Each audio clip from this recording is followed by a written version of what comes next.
আমি আরও একবার ইন্ডিয়া ঘুরতে যাব। তুমি আরও একবার ভেবে দেখো। আবারও একবার আমরা চেষ্টা করতে পারি। আবারও একবার তুমি সেখানে যাও। সে আরও একবার ভুল করলো।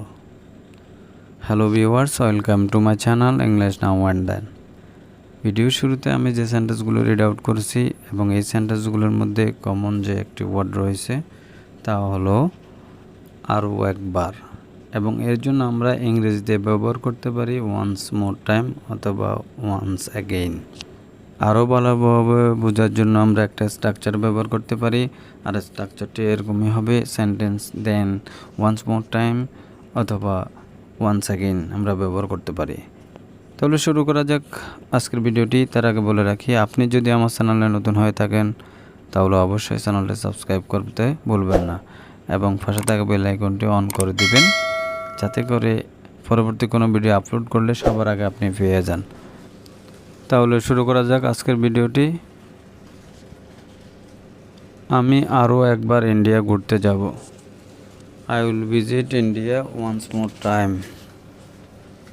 তুমি আরও একবার ভেবে দেখো। You think once again. And the next sentence are আবারও একবার আমরা চেষ্টা করতে পারি। We can try once more time.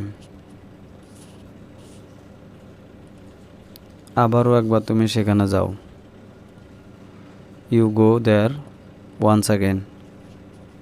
So this is the last sentence and the sentence is your homeworks.